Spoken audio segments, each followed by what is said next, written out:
Welcome back to Rob Loves Arguing, a continuation of my podcast, Rob Loves Arguing. We have been on hiatus for a period of time, I think 9 years and 6 months we've been on hiatus.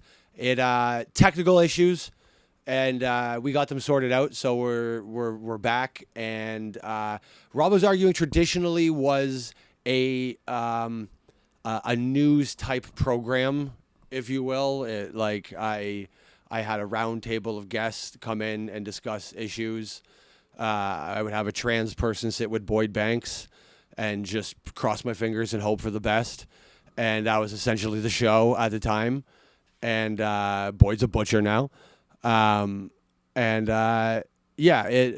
We stopped when I moved to the U.S. And some things have happened since. There's been a couple of incidences that we should probably catch up on that I didn't get a chance to fill you in on my perspective on. So I think it is imperative that we go over some of the events of the last 9 years and 6 months, starting with March of 2015. But before I do that, some of you that remember the old podcast, remember my co-host Blaine Smith, who I believe reviews metal or something now. You no shade at Blaine, just he's go check out whatever that is exactly. And a couple of reoccurring guests, Alex Provedani. He's still schizophrenic and a rickshaw driver. Trying to think of other people.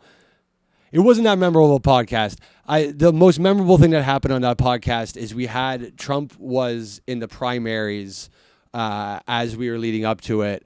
And it's weird to tie it into modern history because I had an episode that was just like, well, everybody thinks he's Hitler, and then you're supposed to like go back in time and kill Hitler. Vis-a-vis, shouldn't you go back in time and kill Trump? And that was kind of the basis of the episode. And we cleverly titled it "Kill Trump." And so every so often, my Facebook just gets taken away. Like once every year and a half, they'll just take my Facebook away from me for like a week because I haven't up. It's like nothing. It's anyways. You can't find those podcasts because the guy who ran the podcast network did not continue to pay the Lipson fee or whatever the fuck, $9 a month or whatever to maintain all the work that we had on that. So that's just gone. So you'll have to take my word for it on most of that. But we have a new format we're hoping to get into some calls. We'll talk about that a little bit afterwards. We're going to do some more videos. I'm going to try to have more fun. We might do guests. I don't know what we're going to do exactly. We're going to throw a couple things against the wall and just see what happens with things. I don't want to overly commit to any particular thing because if you hate something about it, I'm not going to just keep shoehorning something down people's throats. And if people react to a thing that we maybe didn't expect them to react to as much, I'm absolutely fine to go down that path a little bit. And maybe you guys will all tell me you like one thing, and I'll be incredibly stubborn about it, and I'll do the exact opposite because a lot of times I have a problem with career sabotage. So we'll see what journey we go down with that. But when I got back to Canada and I wanted to start a podcast, I looked around at the fruitful podcast industry here in Toronto, Canada. A lot of the titans of industry, of course, record and do their podcasts here. So I was tripping over successful podcasts that I wanted to work with, and one stood out amongst the pack for no other reason than I was just impressed he knew how to put the video up on Spotify. I thought that was actually that was basically a resume enough for me. And he's been doing the Goblin and Ogre podcast for how long have you been doing it? Since COVID. Some COVID-ish time. So you basically, I have no idea. You almost roughly started. So you started on the list of things that have happened in the last 9 years. You almost kind of picked up from my podcast in a way. Yes. Yeah. Yes. When I saw you stop doing yours, I'm like, there's a vacuum that needs to be filled. Yes. Filled by two mediocre comedians. There's not enough trans content in the podcast world in Toronto now, so we need to get that. So I'd like to welcome Daniel Sanker. Thank you. My co-host here. He was also doing production on it because A major reason why I haven't done a podcast in the last 9 years is because I'm just incompetent with this stuff, and you've got a video up on Spotify, so Everybody needs a lackey. Everybody. It's incredibly important, and I'll say one of the major differences between the New York and the Toronto comedy scene. I remember when I got back, I had this real look at what Gillis did for Philadelphia, and it's like, we don't need to be in one of those cities. Look at him lift up Philadelphia and stuff. And I thought we can all be a team and it'll lift. And I didn't realize Shane became incredibly successful on his own. And then yes, of course, he raised the tide. I can't just play the Oshawa Yuck Yucks on a regular basis and be like, I'll raise all of our tides and whatever. So, it's been difficult, but in New York, there's a bajillion Sankers in a lot of ways. It is easy to find videographers. People understand there's an industry built around this now, and here there hasn't been that industry, so there's really not a lot of people willing to take a chance on a thing because there's no track record of successful podcasts coming out of the scene. There's been stuff in other fields, but there was I don't know. There was two black kids they wanted me to book a long time ago. I don't remember what their podcast was called. It's gone now, I think, maybe. It had Jump in the title as well. It wasn't No Jumper, but it was and these kids are probably massive, and I sound like a dickhead, but... Toronto comics? They weren't comics. Oh, okay. They did the podcast, and a comedy agency picked them up. Okay. But they weren't actually comics themselves. Or maybe they are also, and I'm just also being... It's going to be hilarious that it's going to be Tim Blair and Gilson Luba. It's going to be two people I know or something. But no, it's not. I don't think they were comedians. But there's not a long-standing tradition of successful podcasts coming out of Toronto. I think that's fairly safe to say. Am I missing something? No. There's definitely... We've never had one get big. I think part of the problem is we need guys like you who get big and then come back. Most of our people who get big that are from Toronto, they just go, I'm an American now. Yeah. Well, they all don't get asked politely not to come back.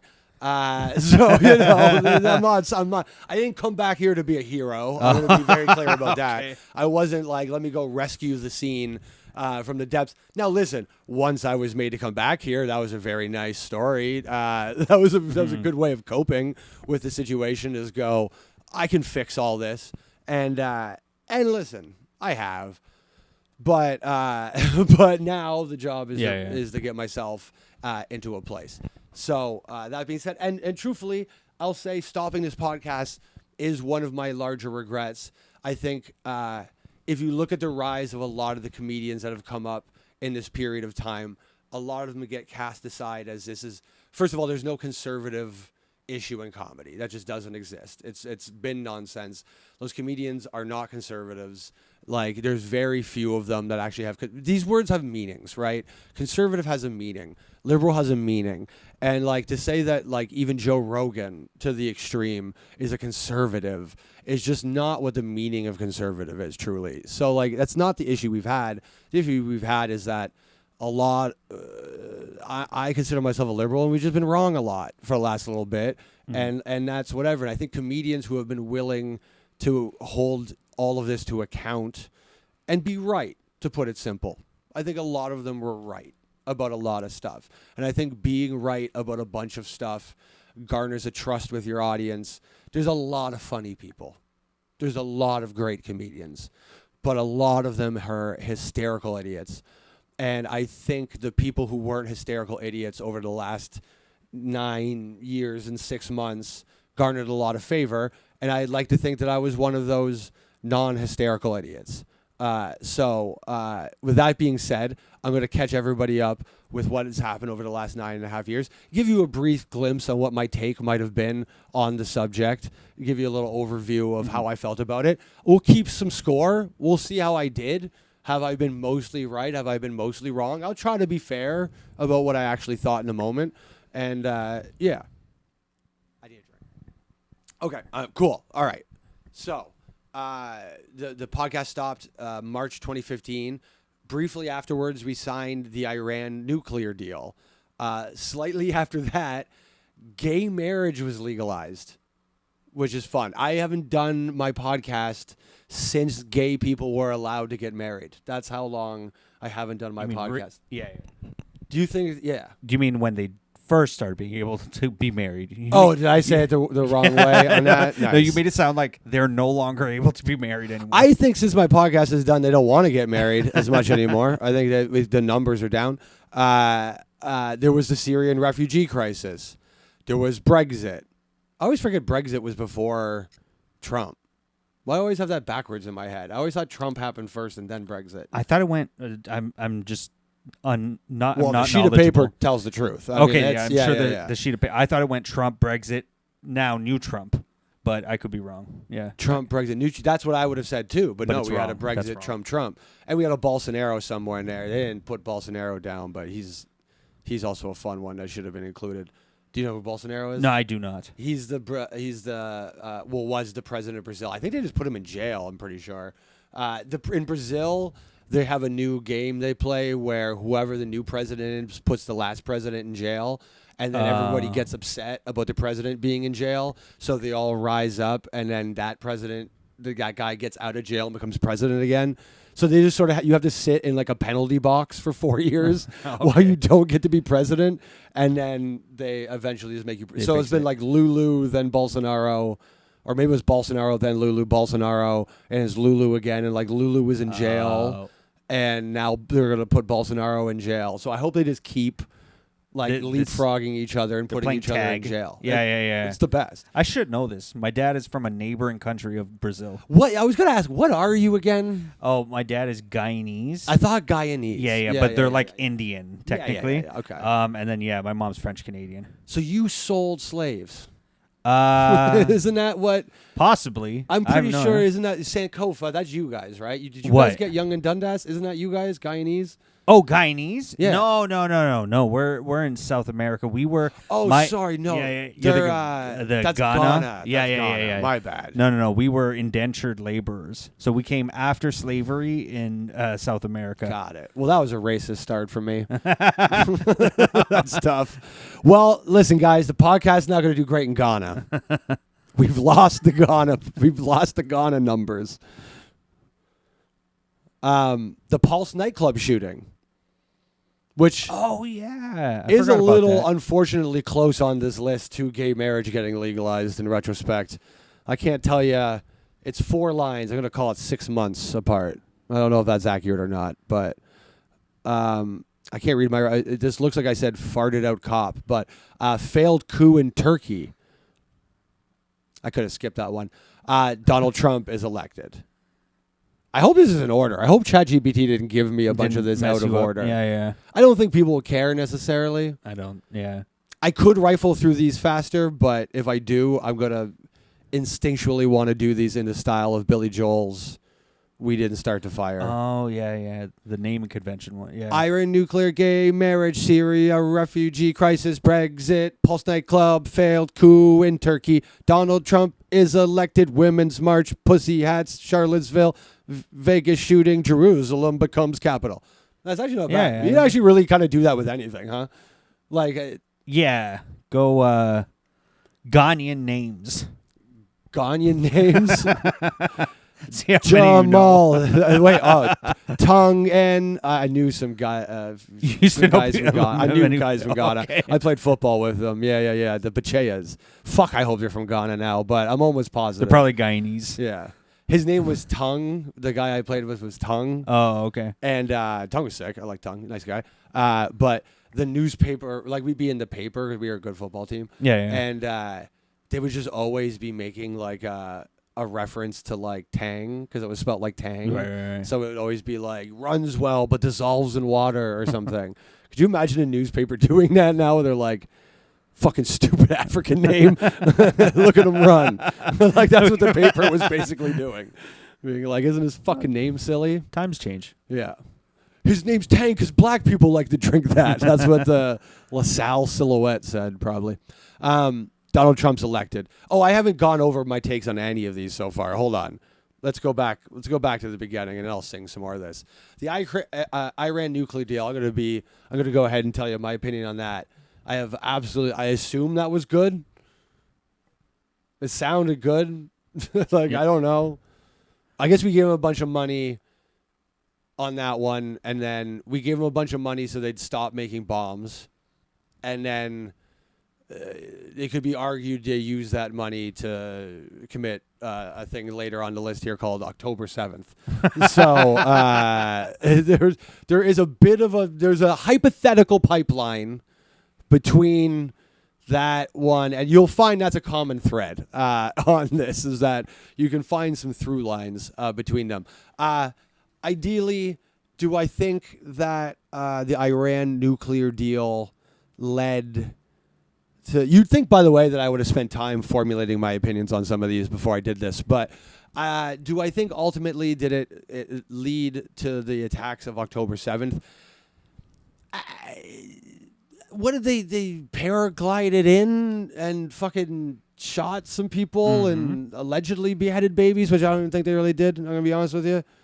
Which is not going to do, but I should really lie about my opinion on Israel for the sake of this podcast. But we'll film 2, and one will be pro-Palestine, and we'll release them both on different networks. We should just treat this podcast as We'll do the pro-Israel one we'll put on YouTube. Yeah. And then the anti-Israel one we'll put on Rumble. That's right. And see how, Or we just release them and then we just judge how the episodes do based on how we speak about Israel. That's right. Yeah. And we're in it for the money. We could track it based on who owns YouTube? It's Google, right? Yeah. First of all, we should not be talking about this. I feel like right away this is a terrible conversation for the first podcast to be like, you know what? Let's really dig in on the people who run this. Let's get them all worked up. Anyways, I guess Iran nuclear deal. I'd still say because they like paraglided in on October 7th. Like, I don't think they needed the money from the Iran nuclear deal to accomplish that fucking brain surgery. You know what I mean? Like, that wasn't ain't no 9/11. I'll tell you that. Ain't no 9/11. Osama the GOAT. So I'll say I have no idea what I felt in a moment about the Iran nuclear deal. I'll be completely honest with you. But I'll say it was a good one. Gay marriage, of course I'm against it. Listen, I will say, look, I was very pro-gay marriage in a moment. Absolutely, no doubt about it. However, if you do look at the rest of the list of the last 9 years since gay marriage, you could make an argument that it was a slippery slope towards a lot of bad stuff has happened since. Yeah. Or at least it's a butterfly effect for other bad things. Yeah. It's not its fault, but it happened. And I'm not saying that I'm happy gay people can get married, but if you didn't believe in God, and I don't, a compelling argument would be everything that's happened since gay people have been allowed to get married. I'm just saying. Anywho. Yeah, maybe gay marriage should end themselves so that their fat friend can marry their girlfriend. Honestly, why don't I think it would be fair if we put a temporary moratorium on gay marriage? 3 years, we'll say, right? And let's just see if it improves. Maybe settles down a little bit. We could theoretically, the same way we could test a podcast with Israel and pro-Israel and negative towards Israel, we could maybe go back to gay people not being allowed to get married for like 3 years. And like, listen, you still are allowed to live with each other. You really, what do you do? Like, and what we do to off balance it is because obviously there's a tax incentive to being married. So I think for 3 years, we do tax breaks for being gay. And that can kind of just smooth it over with the community for a while we figure out the whatever. Because I don't think that God would punish us for giving tax breaks to the gay. I don't know why I said it like that. I guess the gay. Also, Jesus ignored taxes at the time, you know? He doesn't. I don't think God cares what we do with taxes. Yeah. He turned over the speculators' tables. That's right. Mm-hmm. Yeah. So I think 3 year. Okay. So here's when I got wrong. I was for gay marriage. Upon further reflection, it might have caused the Syrian refugee crisis, possibly, which was next. And I'll tell you what, part of the crisis for those Syrian refugees was having to come to this country full of married gay people. They didn't love that. That was, if you asked them what was part of the crisis, they would go, I got to be around all these gay married people. That's their opinion, not mine. As I said, I got that one wrong. I was for it. Yeah. So Syrian refugee crisis. Then Brexit. So I lived in England for a little bit. So I you knew that this one was stupid right off the rip. And I think has continued to be. I mean, England is just an utter shithole at this point. So I am hoping to come there next year for a bit. But to visit your shithole. And by the way, I know it's probably still not overrun by immigrants and Muslims. By the way, maybe now I'm wrong on this. This was a take that I had because it was when I lived in England. There was a real on the east side of London and Shoreditch and whatever they do Sharia law patrols and stuff, and it's no, they didn't. That was always bullshit. It's very easy to always point to another country and be like it's overrun by immigrants because I haven't gone there and I can't tell otherwise. But who knows? So it's just more lines. This is the same thing I felt. I lived there when Scotland was trying to secede or whatever, or leave the Union. I don't know, whatever the fuck you would say. Scotland was trying to be its own country. Right. And it always is. They were having a referendum when I was in Edinburgh, and I tried to. There was the young kids that were trying to get out of it, right? And I was like, "You're gonna regret this when you gotta leave your weed at home, when you want to go to London, when you gotta get your passport updated, when you want to go to every little fucking thing when you want to go to England." Less lines on the board, man. What was great about Europe was being able to just go I unfortunately ate all my edibles in Amsterdam because I didn't realize that I could just travel across Europe with drugs. But just falling asleep on a megabus. I took a sleeper megabus. In Europe, they have sleeper megabuses. You just fall asleep on it, and they're little bunk beds. Oh, okay. You rent little bunk beds in a bus, one on top of the other. And you just do a little sleeper bus. It's quite nice. And so I did this little sleeper bus, and I woke up in Paris, and I full sleep the entire time because there's no getting out, there's no whatever. And I was like, why would you ever? And I understand there's probably other issues around it that would make sense, but not a particular one. But why make more lines? It's just silly. When Trump says he wants this to be the 51st state, I'm like, for the love of Christ, please. I think the ultimate end to that one is we're part of an EU-style arrangement with the U.S. Trump's a real estate agent. He's got to go with the maximalist position on everything, right? So you don't come out of the gates going, let's have an EU-style deal, because that doesn't get you anywhere. You come out of the gates and you go, I'm taking you. You're going to be mine now. Yeah. And then that's a hard negotiation off the rip. So now when you go, hey, let's stop the fussing and the feuding, and get over this. Now you have a position to go, let's do this European Union, this North American Union, which I'm sure probably ultimately will work out to all of our demise, but selfishly it allowed me to work in the States again without having to get any extra paperwork. So fuck it. Please, if President Trump did that, I want it to be very clear, no matter what you think of anything he's done. I'm not a supporter. I'm not a man that would say he supports Donald Trump. When he's right from time to time, I will give him his credit. When he's wrong, I'll hold him to account. I don't consider I wouldn't have voted for him. I probably just wouldn't have voted. I'm not allowed to vote there. Never was. But I will be very fair with it. If he made a North American Union, he will have done more for me than anyone aside from possibly my father.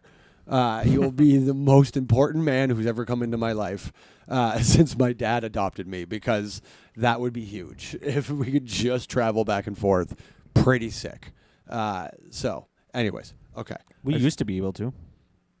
Yeah, I lived in Windsor. I remember finding out I was born in Kitchener because my parents gave me my birth certificate for the Yuck. first time. Yeah. Well, I lived in Windsor. Okay. It's not. Yeah, I would have. Kitchener's nicer.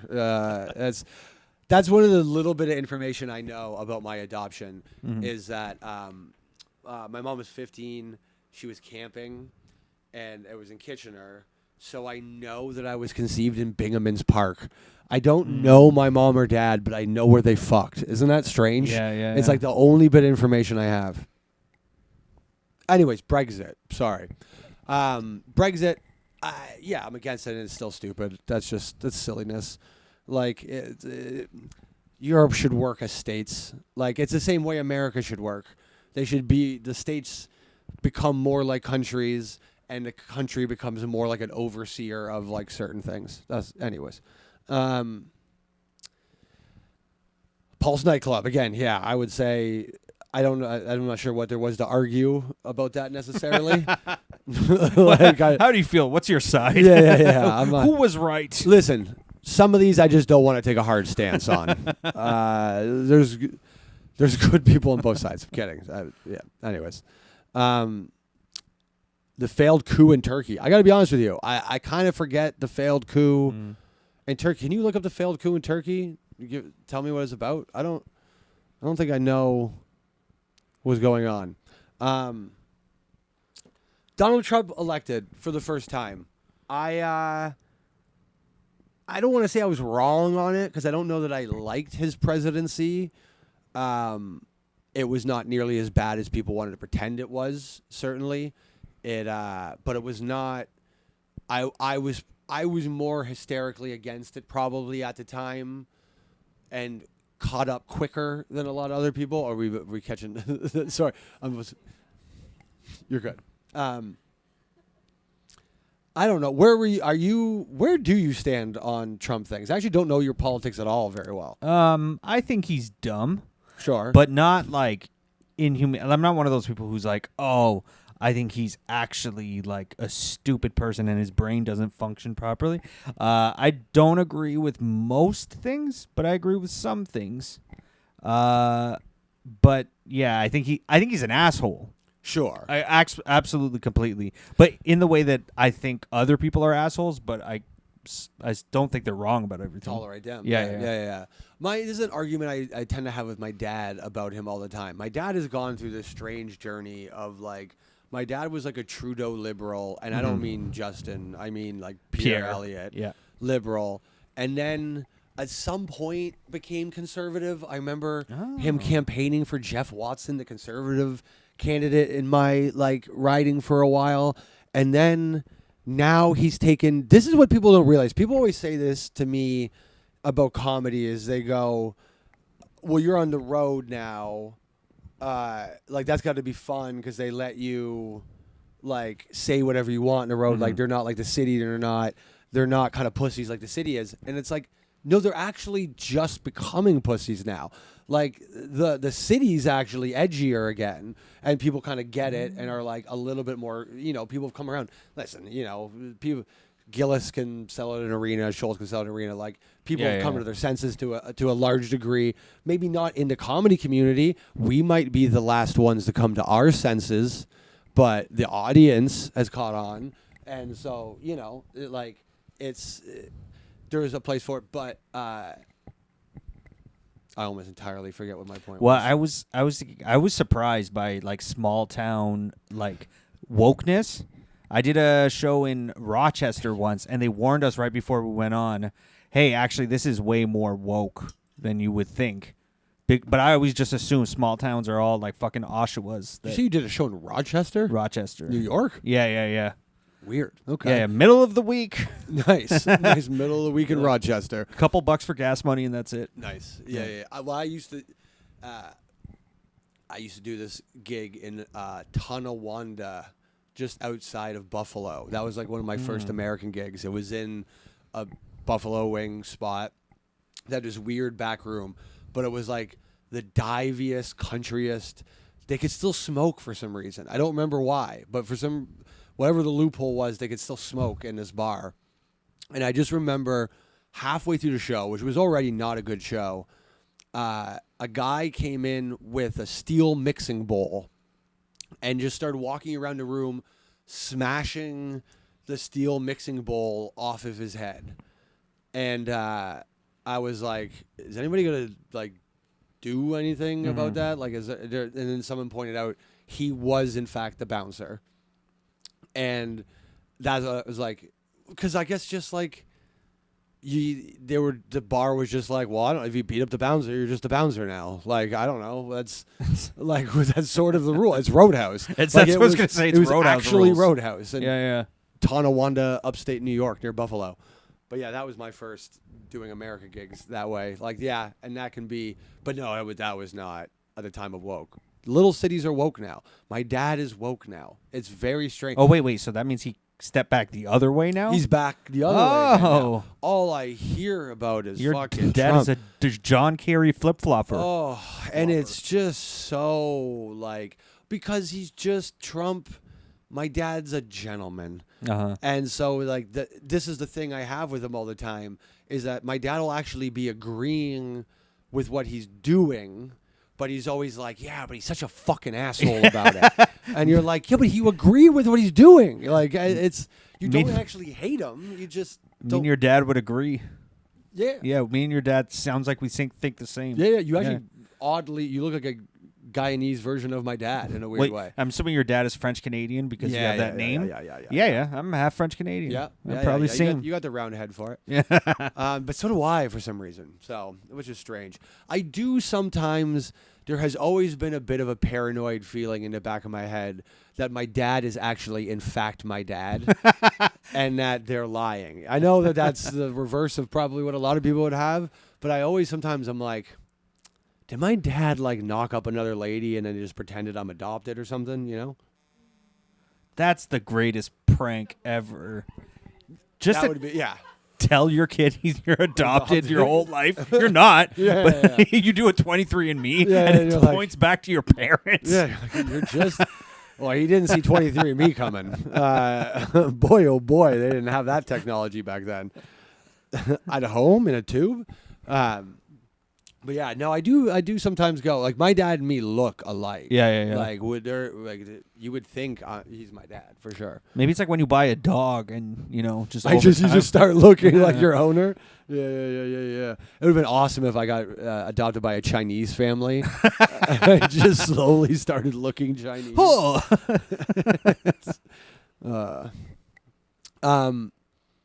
That has to do with my talent I'll take later. All right, let's fire through some more of these. Hold on, I'm gonna try this again. And Women's March, Charlottesville, Vegas shooting, Jerusalem, Prince Harry, Meghan Markle, Jamal Khashoggi, Notre Dame burns, Epstein arrested, Epstein dies, Greta Thunberg and her thighs. I had to add the thighs part to it. Anyways. I would say on Donald Trump, I'll give myself a fail on it because I definitely overreacted, but I don't think it was ultimately as bad as I made it. So I was wrong on that. And Donald, I apologize. Rob Mailloux, he's a good guy. That's all. Yeah. By the way, to answer some of this podcast bro bullshit. With things and like the idea that some of my friends / mild acquaintances got Donald Trump elected to whatever. It's not. First of all, we're not that influential. Uh-huh. That's absolutely bonkers. But also, you're supposed to talk to people. Like this idea, like if the Donald Trump texted you and went, hey, I'd like to be on your podcast, and you'd say, no, you're a fucking liar. And yes, I'm talking to you, Mark Maron. You're a fucking liar, you curmudgeonly old man. I can't stand this fucking Maron. This Maron, it just bugs me because he almost has it. He almost has it at times. Like the bit he did, I watched a clip he had about we liberals annoyed everybody into fascism or whatever. And it's like, annoyed is a fine comic place to go with it from his perspective, but there's only love and hate, and annoyed is hate, right? And that is an emotion towards hate. And it was, no, you hated people into electing Donald Trump. You didn't annoy them. You maligned them. You talked down about them. You took the entirety of culture and you turned it against the people, and you expected them not to react in a way. And it's fucking crazy. And the fact that Marin is so close to that point, but can't just look in his fucking little heart and go, what do I mean by annoyed? Mark, you mean you hated them and you talked down to them. That's what you mean. You were so close. And I would just like to point out that he wants to go around talking all this shit about people talking to Donald Trump or talking to J.D. Vance. Somebody play me the part of the clip of when Mark Maron had on the President of the United States, Barack Obama, and held him to account on his original position about gay marriage. Boy, that's certainly late in the Obama presidency for that. About drone bombings, about not shutting down Guantanamo. Boy, I love the part where he really grilled Obama on all of that and held him to account. No, it's just that he finds Obama acceptable, so it's fine to lick his fucking ass and to not do any of that. You know why, Mark? Because you didn't do the wrong thing. Because you had a man in your garage and he was the fucking president, and so you didn't just act like a dick towards him and make him not want to talk to you, because that's not how it works. Your entire podcast was formulated around the idea of having people on you had disagreements with. I know that's not the whole idea of the podcast, but let's be honest. Those are the ones we listen to. And like, now you don't get the idea of talking to people that you can't understand it. You don't go on any of these. You don't put yourself there. You don't say it to their face, Mark.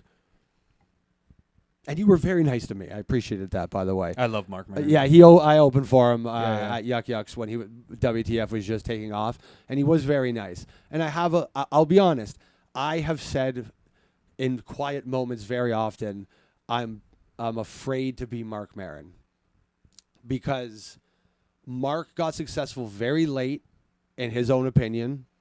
He had a career that was always around everything. I feel kind of similar to that. I've never been the guy, but I've always kind of been around a lot of things. You know, I've been in the room, doing drugs with Kinnison and the whatever. I understand. You know, when he got the thing, he just seems unhappy about it all. Like, it seems like it got to him too late, and he just can't fucking enjoy it. He has the first fucking podcast. I know it's not the first one. Adam Curry's the first one. But, like, it's the first one. It's when we stopped calling them internet radio shows and didn't know what they were. He was the first guy to break podcasting. He has a TV show that, yes, it's done. I'm sorry, it's done, but it was great. People love Glow. It was a good show. It's a good piece of art. The system accepted you and put you in a thing. The president showed up and did your podcast. Like, just chill, Mark. Like, talk to them. Remember the days when you go on the Tough Crowd and you would do the things that with the comics you thought you disagreed with because they were just a similar age with you. So you thought you could talk to them, and these ones are young and they scare you and they talk in a way that you're not completely familiar with. But get over it, man. It's not any different than when you talk to Obama. Clip that and send it to him. All right. Anyways, back to my list. How did you feel about the Iran nuclear deal, Mark? Anyways. The Women's March, I mean, it was hard not to find it objectively funny in the moment. Like, I completely supported it, but it's hard. Like, the stance on pussy hats is pretty. I was wondering, was that the pussy pink hat one? The pink pussy hat. Can you look up what a pink pussy hat goes for? Like, look up used pink pussy hat. Commemorative pink. Yeah. I'd be very curious to know that if those ladies hung on to them, did they make a good financial decision? Like, is that going to be able to be flipped later? I do a lot of thrifting. You probably could find a pink pussy hat at some thrift for store sure. somewhere. They gotta be like, you know what I mean? They're not out there. After that was Charlottesville. Boy, we swing hard on this list, huh? It goes the 2 marches in a row. But what do we got? Any prices, guys? Well, I'm getting on Etsy. Oh, because people are gonna keep but I want an authentic. This is the thing. It can't be some recreated pink pussy. It's got to be. Oh, my Google thinks I'm a very little baby ears person because it's bringing up cat hats. Okay. Yeah, pink cat hats. That's my problem.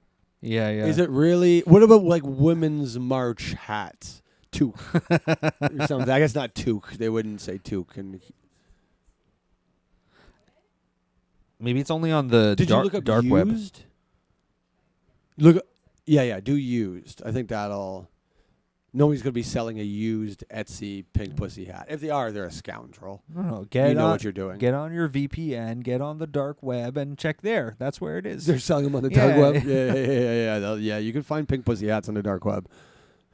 My old co-host. Oh shit! I probably should. Never mind. I just realized I shouldn't say what I was about to say. No, not sure. All right. I'm just gonna. Oh no, that's not. I'm 115. That feels right though. As a That number. feels right. Yeah. 115 feels like what I think. Like if a lady was like, this is.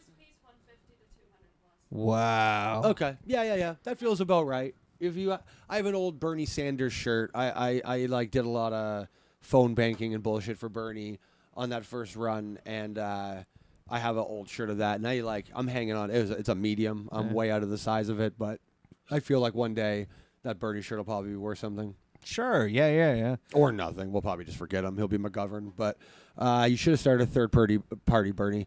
Third party. Start a third party, Bernie.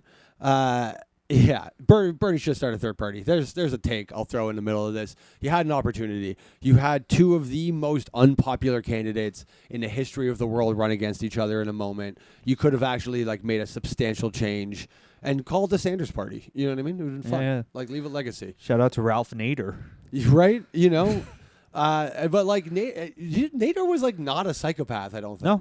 Wasn't Nader kind of okay? No, he was okay. He just didn't agree with the 2-party system, and he. And he invented the windshield wiper. Did he? Am I crazy on that? Didn't Ralph Nader invent a windshield wiper?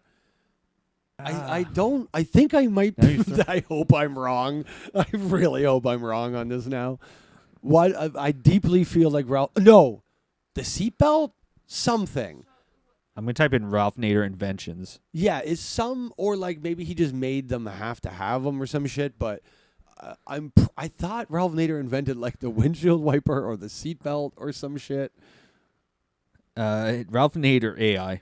Ralph Nader did not invent specific physical products, but his activism led to the invention and implementation of crucial automotive safety features such as the Nader pin, which prevents doors from flying open in a crash, Sick. and mandatory seatbelts. Mandatory seatbelts. There it is. Wasn't there a movie about the windshield wiper or something? Am I Mandela affecting this? I can't make the whole podcast me asking you. Yeah, in a way he invented. We're gonna give him. It's like when people say Al Gore invented the internet. It's because Al Gore Was behind the. he was pushing the move. He was getting stuff done to get the internet done. He didn't actually sit down and I thought I'm Al Gore. You know. I thought he invented Greta Thunberg. he Thunberg? 3D printed Greta Thunberg. You will continue my legacy. I don't know why I made Al Gore Conan O'Brien there. I'm Al Gore, but It was pretty close. I kind of remember him being weird sounding. they all have to be sort of weird sounding now. Charlottesville. I think I had a pretty. I don't want to take a controversial stance on Charlottesville. I will say, there was a very. Do you remember Charlottesville? No, I remember it being sad. It was the Unite the Right rally, and there's a great documentary that came out. I was telling you about it. Something about the enemy or so whatever. But basically, it's a brown lady is like hanging out with the Charlottesville folk, and she just kind of proves the point. Is like these people, like, yes, they're racist, but like if like they just meet a brown lady they like for like 5 minutes, they just immediately turn, or whatever. But that was the Jews will not replace us tiki torch one, or whatever, and my stance was obviously I was against it, but in a weird way. As we find out about how this is going to have to be an anti-Israel episode, as we find out about how many things Israel might be behind, like the Tucker doc, it seems like Israel had maybe a little more to do with 9/11 than we all wanted to think. Epstein, I'm interested in what Candace and Tucker are saying about Charlie Kirk right now. Like, if this is all true, it like all these things that we thought America was doing wrong. If they were all just doing it at the behest of Israel, in a way, have the Jews not replaced us? I mean, if they're making America do all the things, they're kind of the superpower now. Yes, if that's true. Yeah, just saying, hypothetically speaking, if Israel has been running the world, then yes, Israel runs the world. If hypothetically. Jeffrey Epstein will happen to be a Mossad agent, and he happened to be running honeypot operations on all of the most influential people in the entire world to pull levers at Israel's behest.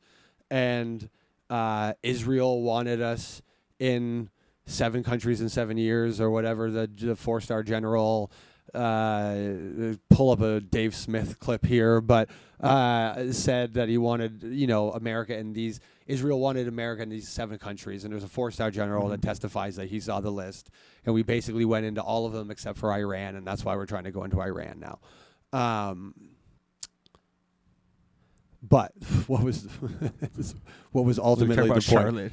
So, if all of that, if all the end goals of Israel's wants happen to happen after 9/11, that's weird, and then the Charlie Kirk thing, also interesting, man. I'm not even gonna.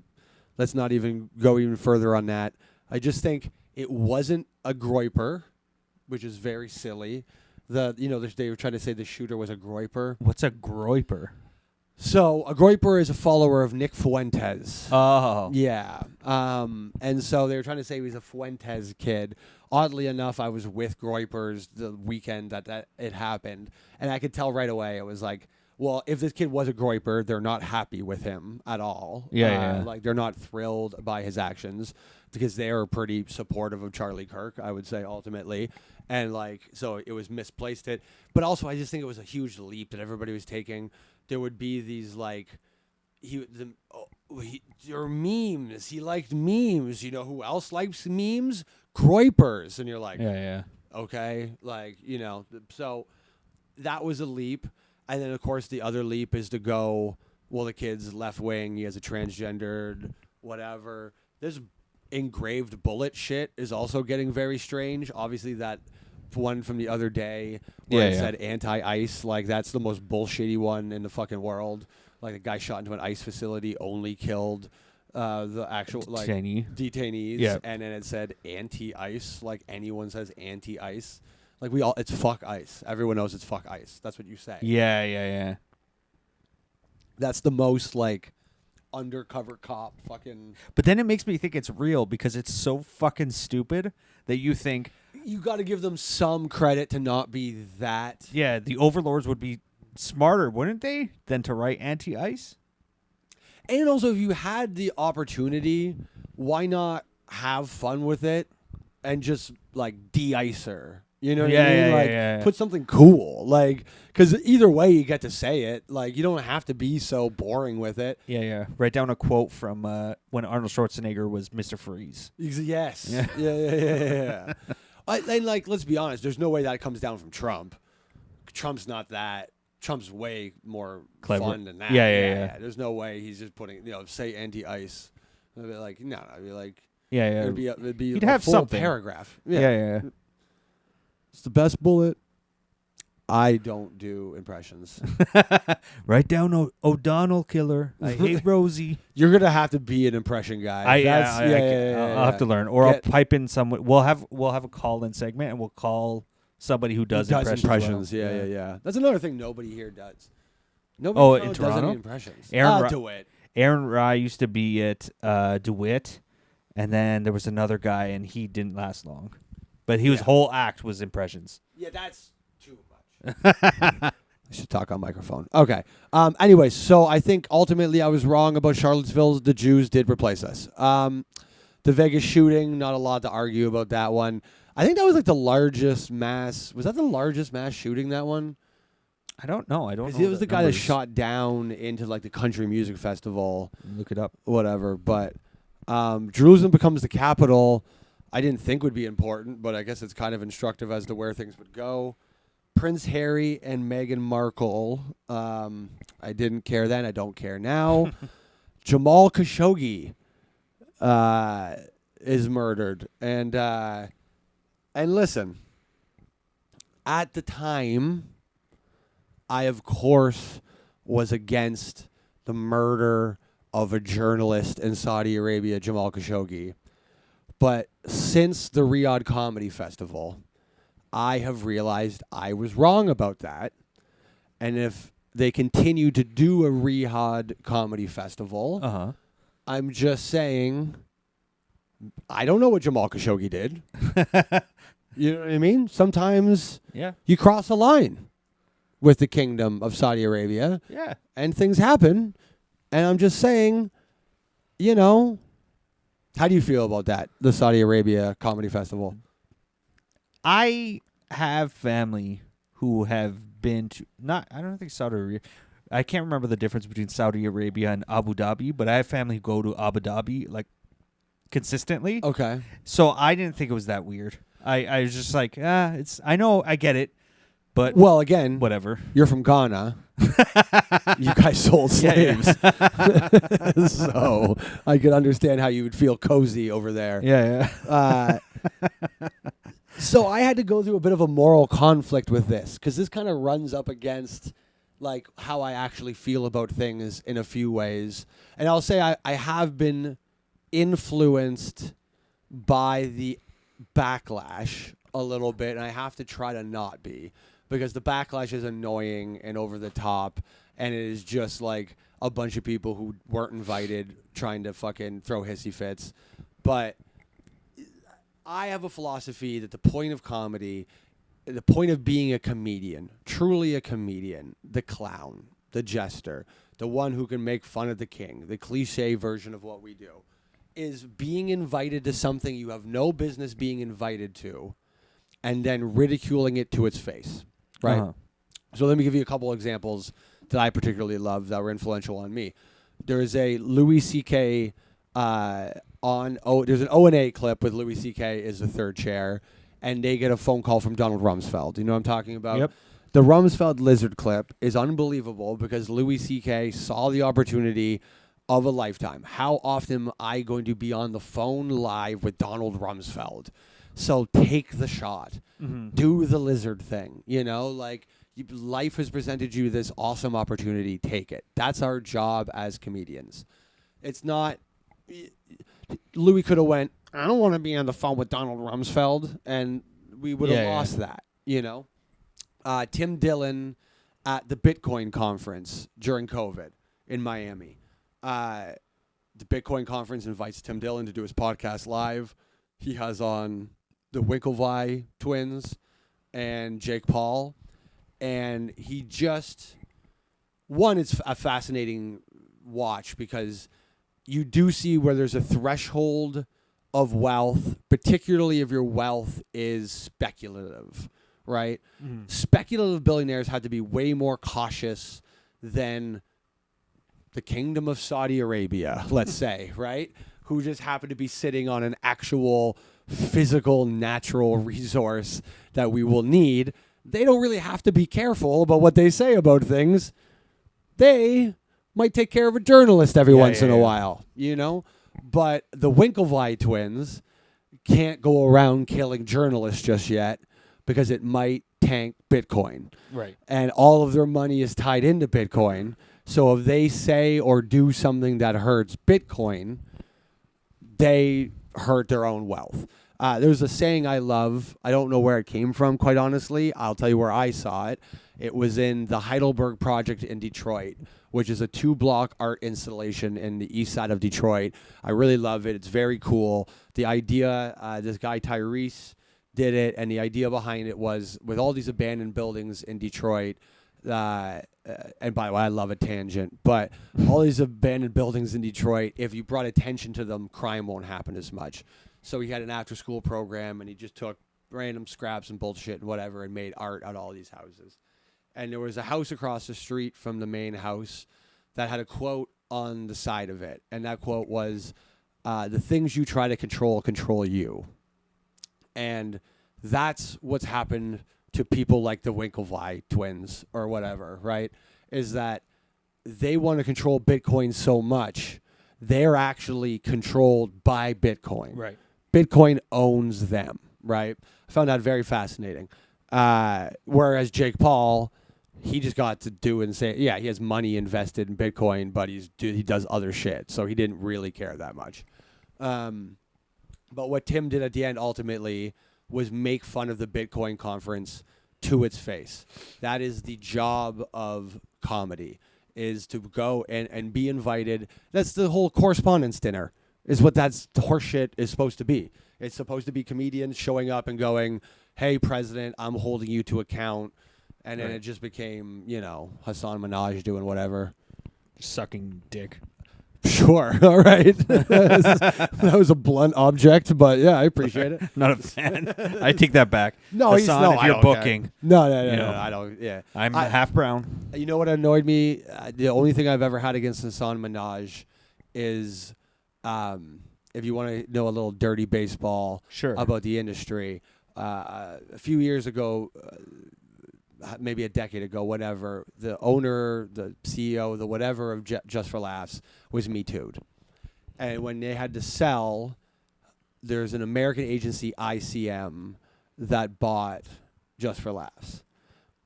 So wouldn't you know it, who's the comedian of the year, the first year ICM owns Just for Laughs? Oh. Hassan Minaj, one of their clients. Wouldn't you know it? Right. And he's there's no shade to Hassan Minaj, but No. But they had their foot on the scale for that one. Yeah. comedian of the year, Hassan Minaj. Does that flow off the tongue to anybody correctly? Anywho, do we go back to the list? What the fuck was I talking about? People are going to be, these tangents are going to get so far. Anyways, Jamal Khashoggi. My point is, the Riyadh Comedy Festival. My stance generally is you're supposed to be invited to a place and then ridicule to his face. So initially, my response to it was, no, go. Yeah, get the money, first of all, whatever. But also, go ridicule the thing to its face. And then I was with that for a while, and then I saw the response of everybody fucking shitting on all the comics and whatever. And by the way, another example where Tim Dillon is the example. You did the right thing again, Tim. He goes, he talks a bunch of shit about it on his podcast, because if you look at the contracts say you can't talk shit about the kingdom of Saudi Arabia. You can't you can't talk about shit about the religion. I think you can't even talk shit about Islam, which probably wouldn't kill anyways. To be completely honest with you, it might get you killed, but it would not kill. But I think so. Then I was like, okay, so you can't actually talk shit. That kind of takes away the whatever. And then I sat with that for a little bit longer, right? One thing I'll say is, what does the CBC tell you can't say? The CBC tells you, do you think the CBC is going to let you go talk about the kingdom of Saudi Arabia even? Right. You know what I mean? You can't talk about the kingdom of Saudi Arabia on the CBC. You think they're going to let you go on that and shit on them? We're freer? You think that when someone invites you politely to a thing, you think that anyways. What you do is very simple. Yes, I can't talk about the kingdom of Saudi Arabia. What I can talk about is pineapples and how I don't like that pineapples sometimes get caught in a journalist's throat and that journalist chokes on a pineapple and dies. That's what I could talk about. I could talk about how I like to go get my own pineapples myself from the store. I don't need Guyanese slaves getting me my pineapples. I don't myself have a slave from a third world country getting me pineapples. Right. I go to the store and get pineapples myself. That's something you could talk about. Sure. You know? And so if you're just clever, you can talk about all of it. Just don't be lazy. Now, if anyone goes and licks ass, yeah, hold them to account. I'll tell you one example, and I don't care if this gets him upset, and it will because he's a bit of a baby about shit a lot of the times. But Tony Hinchcliffe did the absolute wrong thing at that Republican convention. He went and pandered to the people in the room. That's why it was wrong. Mm-hmm. I don't fault him for going to the Republican convention, but that's not the opportunity to dunk on the libs. You don't dunk on the libs when they're not there. You dunk on them to their face. That's brave. You go and dunk on... There must be something you disagreed with in that room. There must have been something you could have pointed out in that room. There could have been an angle. You could have taken the fucking thing and flipped it on them. Like, give them what they want for a minute and then turn it on them for the last little while. You could have escaped all of the trouble you got for that. And I know you don't care ultimately, and that's fine. You're doing great. Gives a shit. And, this might even oddly get to you, and I know you. So whatever with it. But just hold them to some level of feet on the fire, the same way Mark Maron should have, and the same way he's telling these podcasters they should have done with Trump. Don't just show up and fucking lick the ass of the people that are there. It's silly. Yeah. All right. Well, listen. I wanted to do Saudi Arabia. The comedy festival? Yeah, me too. All right, let's just jump back in. That was fun. Good line, Sanker. We'll pick it up on that line. Okay, I wanted to talk about the Saudi thing. So why don't we do, because I don't want this to be entirely this, and we're going to get calls to it soon. We're getting to that. Please call in. So this is how the idea for the calling in works. I don't think it was very clear to people what was supposed to happen. I had people message me, and I think that they just thought you called the number and argued with me. Like you just called and then argued. So here's how it's going to work. For the time being, we might adjust this at some point, and we'll see. But for right now, we want you to call 1-833-ROB-ARG, the number 0, and leave a voicemail. In the voicemail, give me a brief description of the argument. You don't have to get into great detail because the idea is leave a callback number. I'll call you back. We'll discuss it a little bit. We do it live on the show, right? And then I can call if it's too much. Like, listen, this is the big thing we're going to have to understand, too, is that this is a process of trust when it comes to the calls. I am asking to inject myself into a very personal part of people's lives. Like I'm talking about things and might be getting myself in the middle of things that could potentially break up marriages, like could end in like firings, could end in whatever. There's like a real potential that like I could cause long-term harm to people's lives if I'm not careful with it. And it's going to take people time to understand that like the point is not to destroy. I'm trying to do a service and do something good for people. And I have a particular skill set when it comes to arguing. You can ask anybody who's been in my life for a prolonged period of time. There's just something about being in the course of an argument that makes me sharp. Thank you. I focus in it is whatever level of autism I might have or whatever, it is right there. It is like when I get into an argument, it is just things become numbers. I just see them clearly. And it doesn't mean I keep getting fucking called a contrarian, and it frustrates me a lot. I don't think people understand what contrarian means ultimately. I'm not a contrarian. The point of this is not... Now, when it comes to your arguments... I have no personal stake in your arguments. I have no real conviction. It is a chance for me to just flex my muscle in arguing. That is contrarian. That is devil's advocate. The most part, what I do, this is not. My opinions are my opinions, and when I tell you my opinion on a thing, that's it. When you're calling in, this is a service. You tell me the argument. I'll tell you if it's good or not. If you have some holes, some angles you might have missed, I'll let you know where the flaws in this are. I'll present you what I think that their counter argument probably will be so that you can be prepared for the counter argument. And then we go in together and we get things handled and hopefully resolve some issues in your life for you. Or I might just also, quite honestly, if I think it's bad enough, I might also just tell you you're wrong and you got to fix this one. And this one's on you. I also think that might be okay too. So we'll do a little bit of that. But what I want to do before we end this one, I'll get to the rest of the list. I think we're okay. I'm gonna stop the list for now. We're at Jamal Khashoggi, so we'll put a little. And I'd just like to remind Saudi Arabia, I was wrong on that one, but my numbers are pretty good. I'll put up a score sheet on my Instagram or something, talking about how good I did. I nailed Pulse nightclub. Yeah,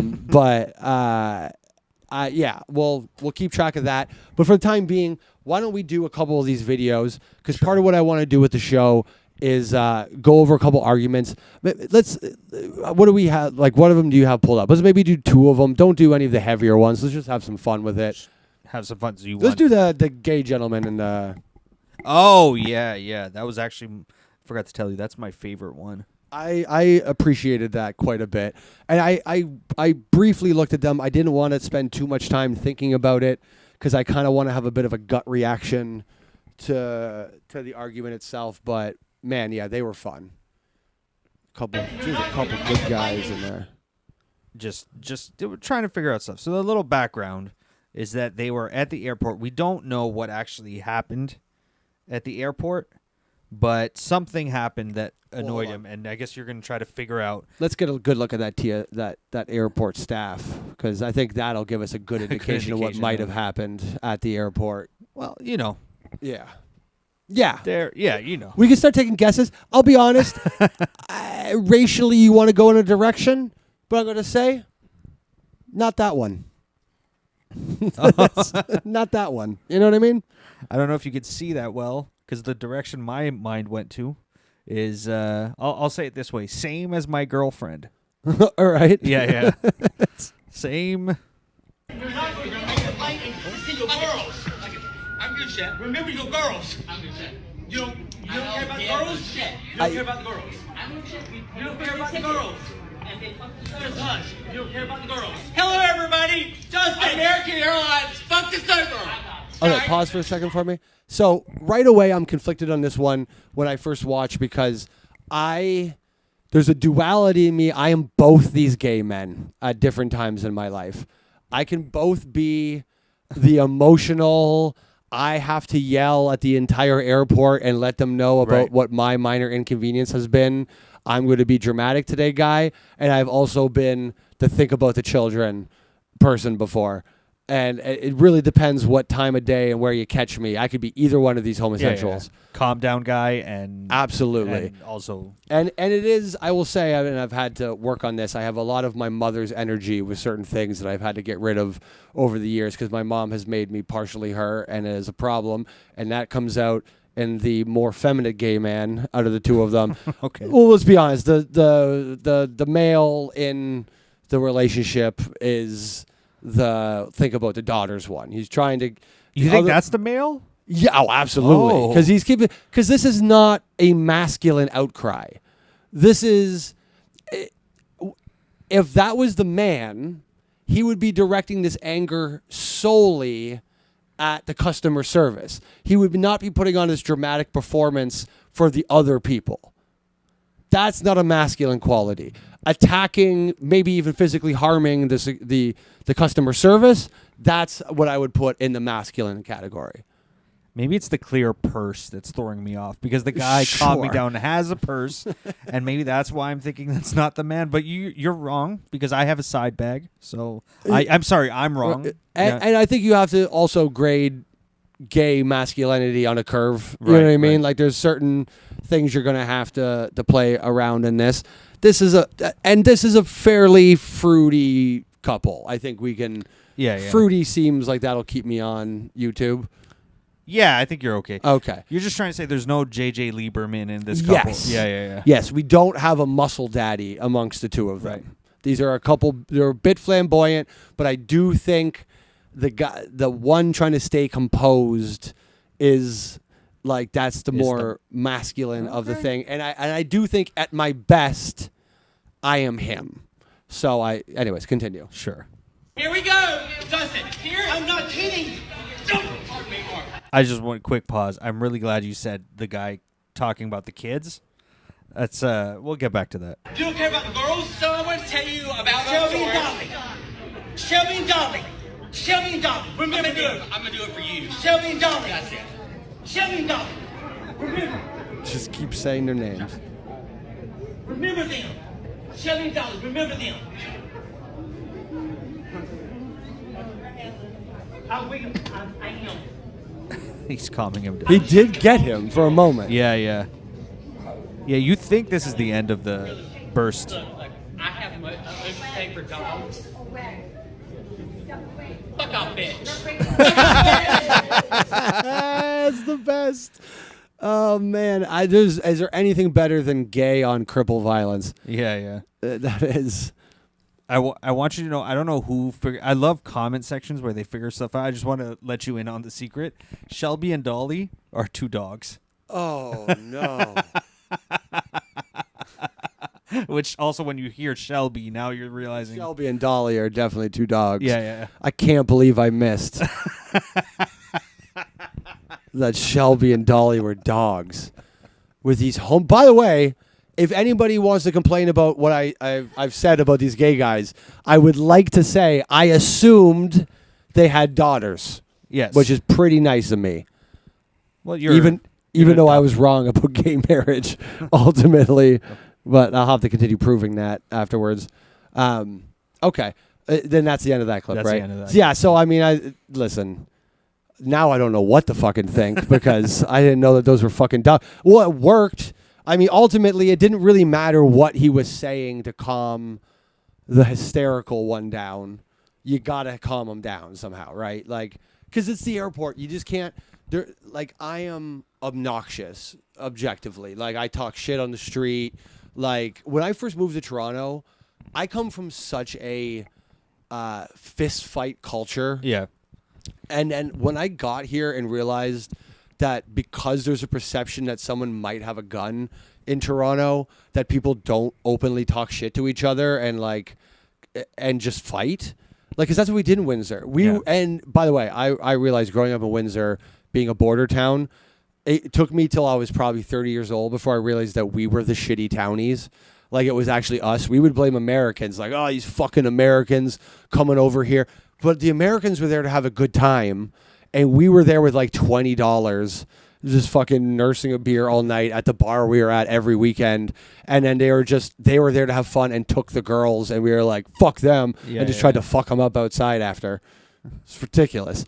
So I came from that culture and moved here, and then I just realized I was like, I can talk shit to everybody and nobody does anything? That's crazy. Because there's just like a threat that if someone's talking shit to you, they might be crazy here, like, you know, and plenty of them are. But in question to this particular clip, do you think a public outburst is always uncalled for? I would say, you know, it's funny. We criticize. I don't know if maybe "we" wasn't the correct way of starting the sentence. Let's maybe just rewind a little there. People will criticize the behavior of, this is clean. People will criticize the behavior of certain communities and how they will act in public towards customer service. But I will say, I don't think enough research has gone into what percentage of refunds what race gets when asked for. Because I would argue that black people get their refunds at a much higher rate than white people get refunds because they're willing to go there. Does that make sense? I think willing to go there actually is regularly responded to positively. Yeah. It never hurts to ask is something I've learned from my girlfriend. Like, okay, once upon a time, a couple years, once upon a time. What kind of fairy tale fucking shit did I just try to start? Once with my dad came with me to get my health care. When I got back to Canada, he was on me about getting my health care. And I went to, because what happened was my dad is one of these dumb assholes who gave me his exact name. My dad's name is Robert Mailloux, Robert Michael Joseph Mailloux. I'm Robert Michael Noe Mailloux. He just changed just one of the two middle names apart. So one time my renewal came in for my health card, and he just read it wrong and thought it was for him. And he went and updated the health card, so they gave him my health card. So he just had a picture of him, but it said he was 35 and whatever. So we had to go get that fixed. So I go to the whatever, and we waited like 3 hours in line at the fucking Service Ontario. And we finally get there, and they don't want to give it to me for some reason. I don't even remember why. There was some small problem. And I acted like a black gentleman. And Honorably? yes. Oh, okay. Studiously. I flipped, and I got my health card. You know what I mean? Like, sometimes flipping works. Like, you gotta just be fucking, you gotta while out sometimes. You know where that comes from, by the way? Whiling out. The term whiling out. When the Central Park 5 got arrested for raping that lady in Central Park, they called it, they said they were whiling out. Yeah. Yeah. Well, I assume whiling was probably a word that was common and then popularized. Yes. I would say it's more popularized. Yeah. And I imagine the newspaper Innocent. probably said wildin' out. Yeah. But I bet they didn't say whilin'. But anyways, I would say freakouts do probably often get you service. I actually don't think, but you have to pick and choose, and the airport isn't the place for it. The airport is, you have to just eat it at the airport. You can't, you could only do little dickheady things where you know you're not breaking the rules, but like the second, it's like it's when you know you can't swear at them. You can demean them all day though. Mm-hmm. You're allowed to demean a customer service agent. You're allowed to demean cops. You're fully within your right to be very demeaning to police officers. Like, if you're not doing anything wrong, I recommend it. But yeah, so I don't think that's the right place for the outburst. I don't think he was in the right state of mind to articulate his point correctly. If you're going to have an outburst, it still needs to be focused. You know, you still need to have some level of control of the outburst. You can make a scene, but it's got to be a good scene.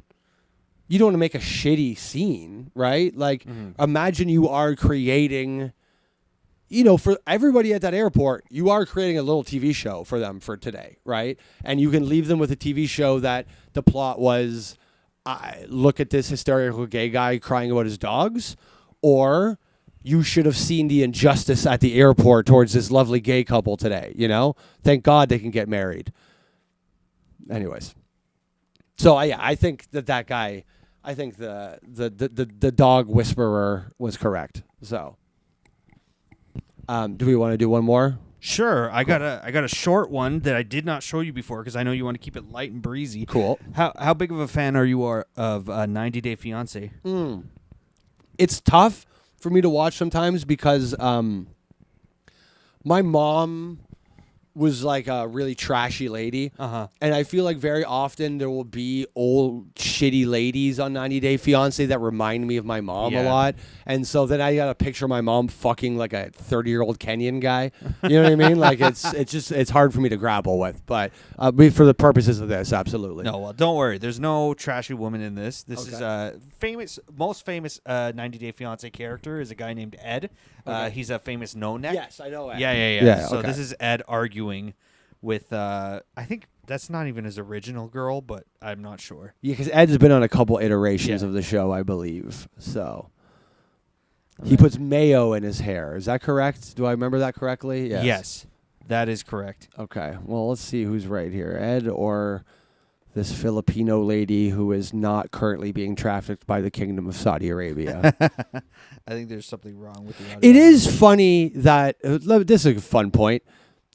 Everyone's up in arms about the Kingdom of Saudi Arabia, but they'll watch 90 Day Fiance, no problem.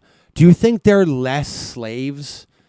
Do you think that a person that married a person and can only stay in the country if they continue to be married to that person is less of a slave than somebody that works at a beautiful Marriott in Saudi Arabia? A beautiful Marriott. They don't have Marriotts like that where they come from. Yeah. I mean, I've had family members who told me about other family members who got a green card marriage.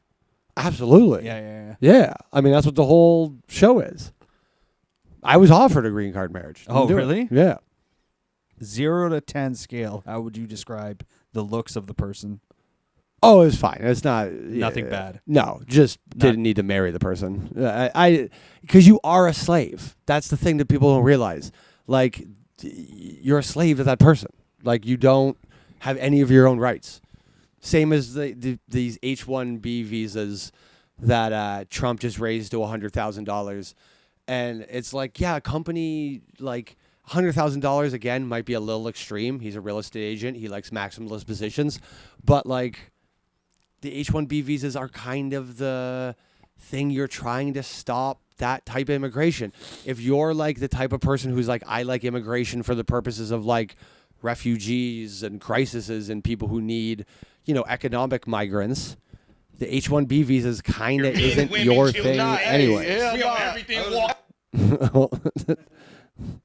It's playing your least favorite. Yeah. We will watch that at some point. Yeah. But it is, that one's tough.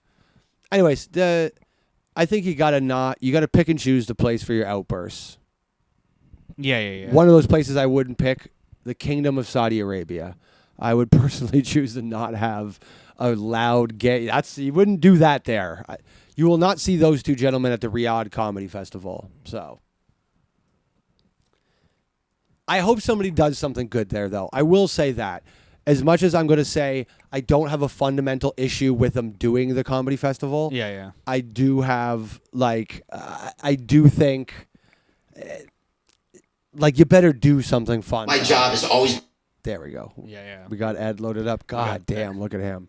Yeah. He's a special guy. He's, you got to respect his love for the game of love.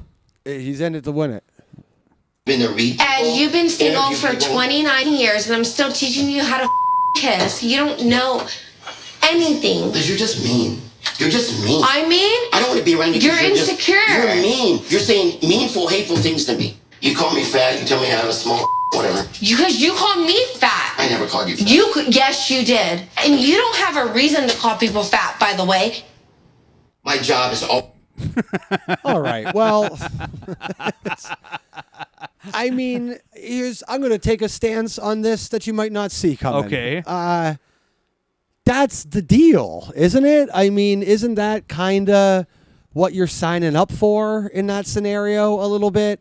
If you want to go date outside the pool of what you should be dating in, shouldn't you take your lumps? They're going to be a little mean. Like you're buying 50% off produce. Do you know what I'm saying? How much of this comes off racist? I'm not saying any particular group of people is the 50% off produce. What I'm saying is, you know why you're going to another country to get the bride. You know why you're going to another country to get the fella. You know why you're doing it. It's because you can't get that. The quality's different here for you. That's ultimately what you're doing. You're going, I don't get this type of whatever here, so I have to whatever. So ultimately, now she might also have to realize at some point he just kind of has to keep his fucking yap shut for a little while until that paperwork's done. Because once the paperwork's done, he can be like, oh, I'm fat, huh?